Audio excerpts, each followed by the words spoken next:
ऐसे ही ज़मीन मुंहिंजी खां पोइ हे जेको छॼल जेको ज़मीन आहे हेॾे क़ब्रिस्तान आहे। क़ब्रिस्तान जी ज़मीन हिन खबड़नि खां रस्ते खां परे पासे खां शुरू थी थिए। हे रस्तो आहे, हे क़ब्रिस्तान आहे। तव्हां ॾिसो हे रस्तो केतिरो छॾियल आहे ऐं दावा केॾी पिया कनि। हीअ हालत आहे क़ब्रिस्तान खे गैर मक़सद इस्तेमाल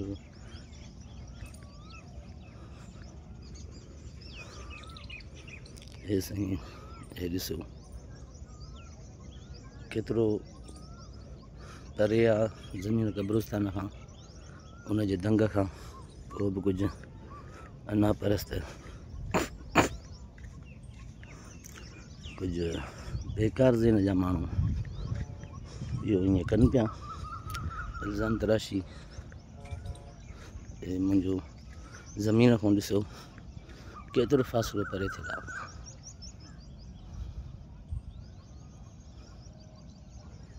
हेॾे क़ब्रिस्तान आहे। हे तक़रीबन 80, 90, 100 फुट खां थींदो। 80 फुट थिए, 90 फुट थिए, 100 फुट थिए। हे सॼो कुझु छॾे ऐं मां पंहिंजी ज़मीन जेका मुंहिंजी सर्वे नंबर 812, सर्वे नंबर 812 ऐं 813 जेका मां पंहिंजी आबाद कई आहे, इनखे कुझु ॻोठ जा माण्हू ग़लति रंग ॾेई क़ब्रिस्तान जो नालो ॾेई ऐं मुंहिंजी ज़मीन ते कब्ज़े करण जी कोशिशि बि कई वञे। आला मादरनि खां मां गुज़ारिश कंदुसि आला मादरनि खे त हिन शइ जी तहक़ीक़ कई वञे ऐं मूंसां इंसाफ़ कयो वञे।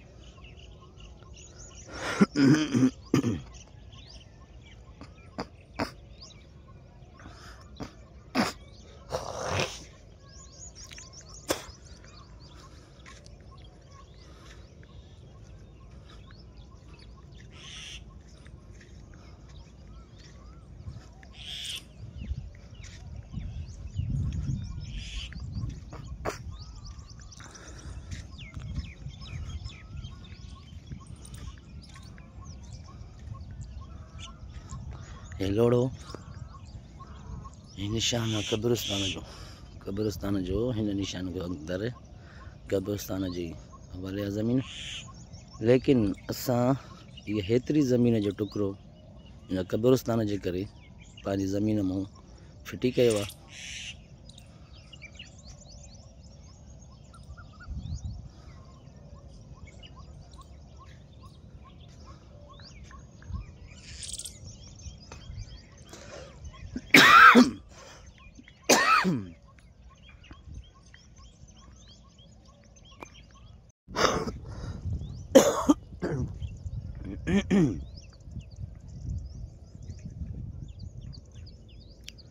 अस्सलाम वालेकुम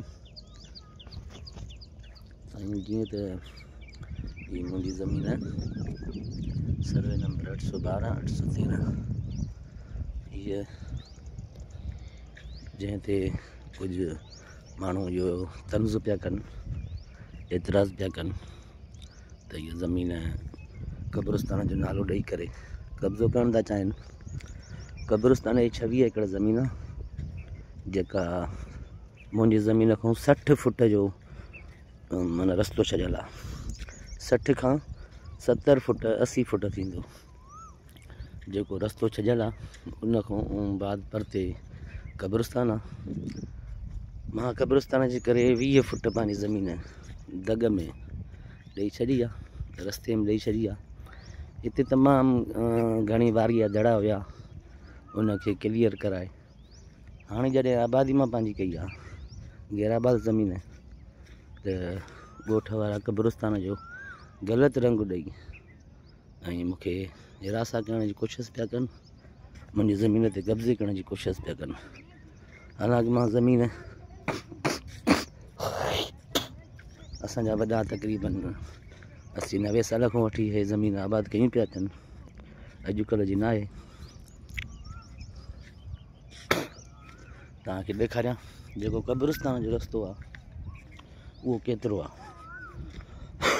हे मुंहिंजी ज़मीन आहे, मुंहिंजी ज़मीन खां हीअ ज़मीन खां हेॾे यको कब्रिस्तान जो रस्तो आहे। हिन ज़मीन खां